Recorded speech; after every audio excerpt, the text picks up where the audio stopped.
O bicentenário da independência usado para palanque eleitoral. Os candidatos e candidatas do PT nesta eleição. Mais livros e menos armas com Lula na presidência. A agenda de Lula pelo país e os destaques nas redes sociais do PT.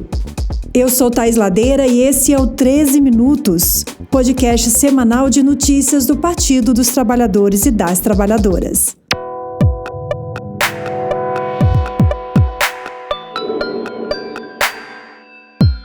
Hoje é sexta-feira, 9 de setembro de 2022. Esse é o resumo do que foi notícia na Rede Povo de Comunicação do PT. Vem comigo.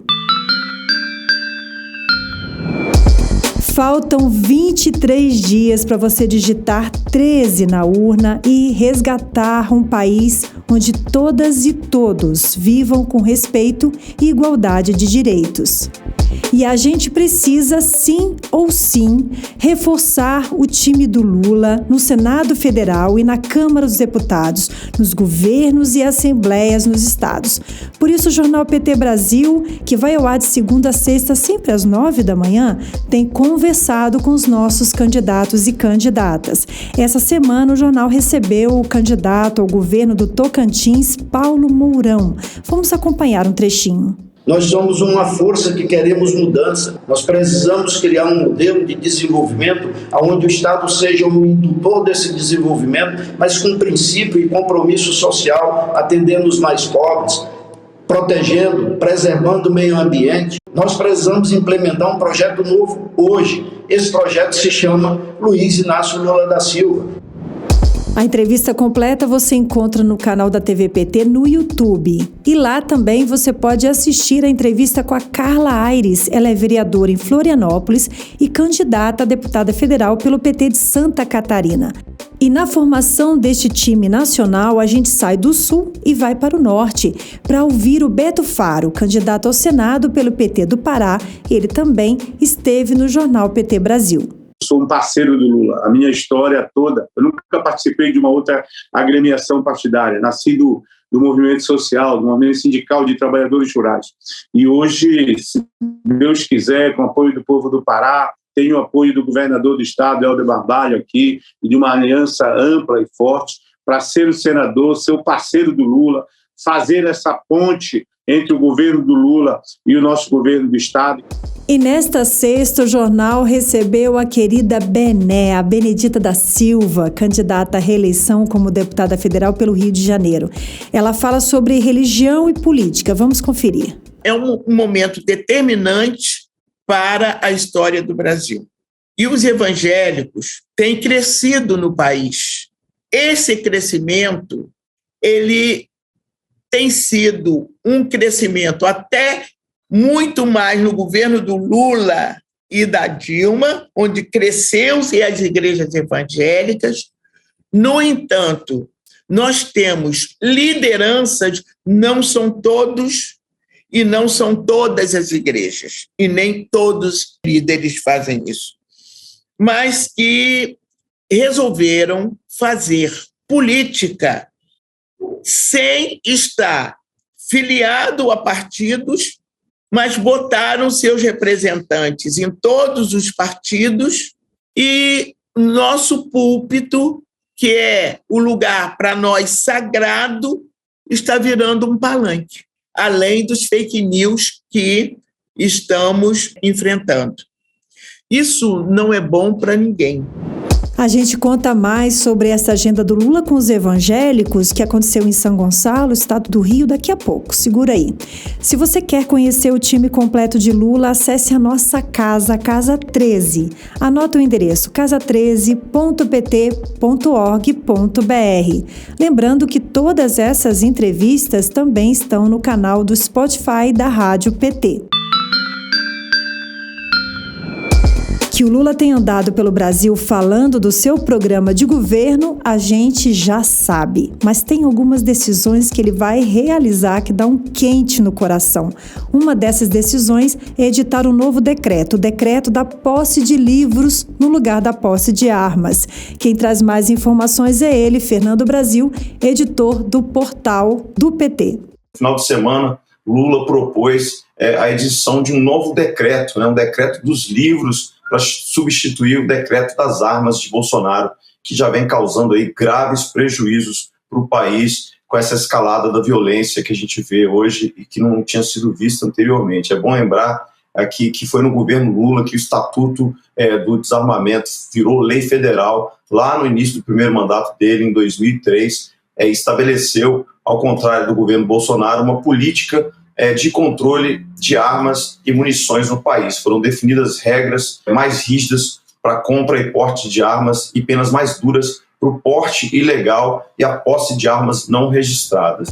E quem não quer esse país sem armas, cheio de livros, educação, cultura? Falta cada vez menos. Outra boa notícia sobre o futuro do país foi dada pela Rádio Agência PT. Lula quer e vai valorizar o empreendedorismo.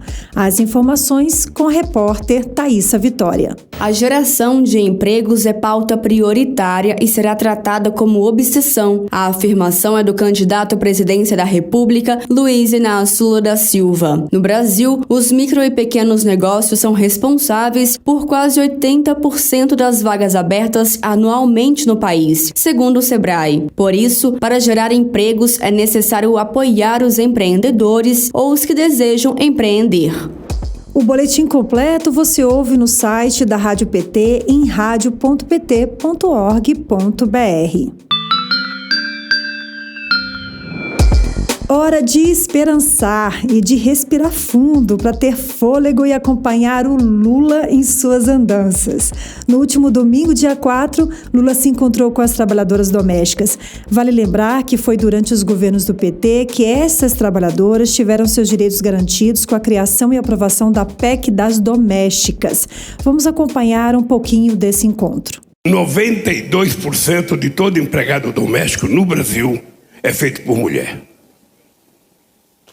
65% das trabalhadoras domésticas são mulheres negras.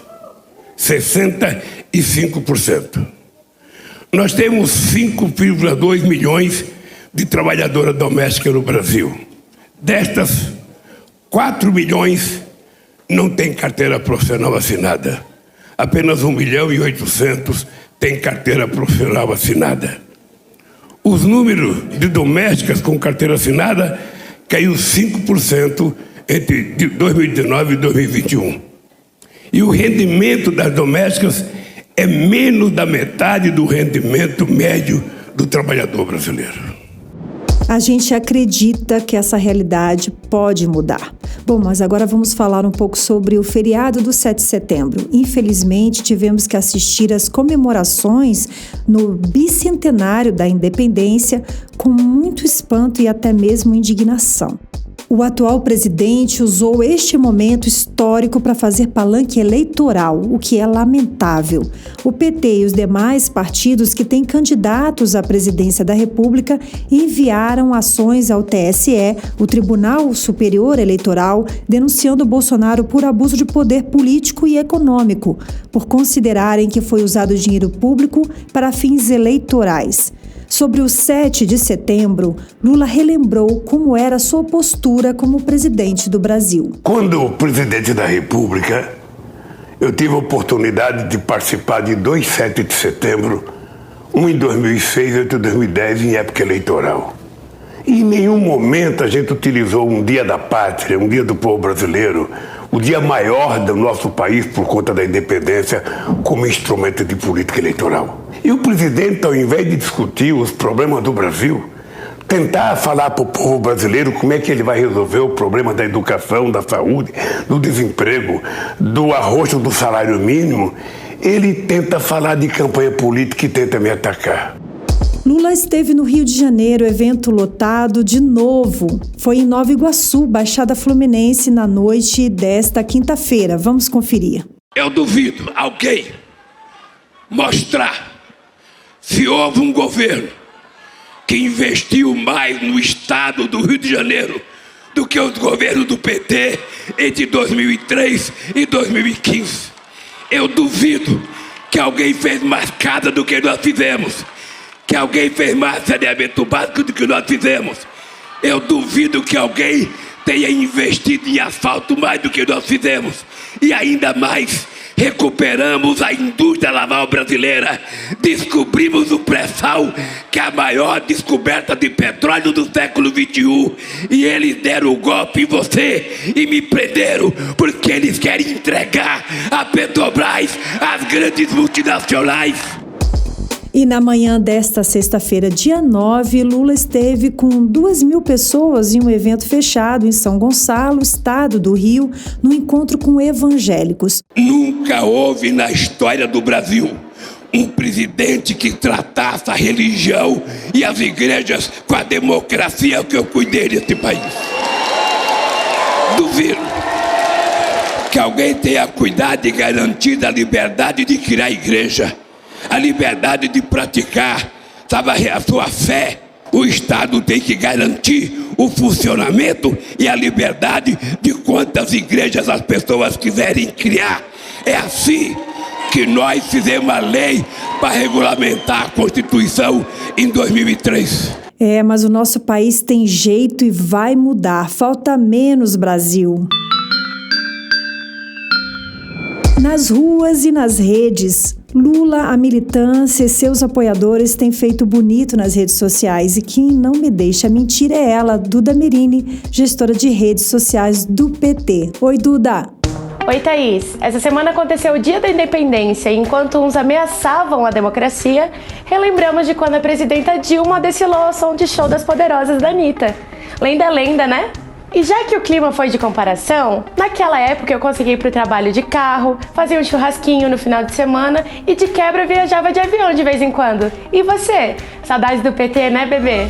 Quem aqui já se imaginou como personagem de um game? A gente já! E até fizemos um vídeo com a versão do Super Lula Bros.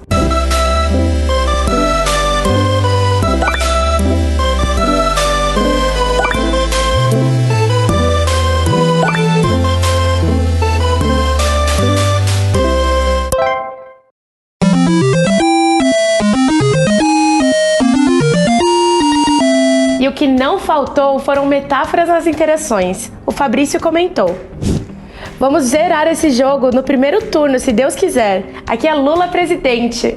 Deixa um comentário pra gente no Twitter, Instagram, Facebook ou TikTok. E quem sabe semana que vem você não vira notícia por aqui também.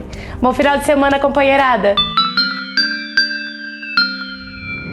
E esse foi mais um 13 Minutos com os destaques dos últimos dias na Rede Povo de Comunicação do PT. Se você ainda não segue o 13 Minutos no seu aplicativo, clica aí no botão seguir para você não perder nenhum episódio. E se você gostou, pode deixar 5 estrelas na avaliação.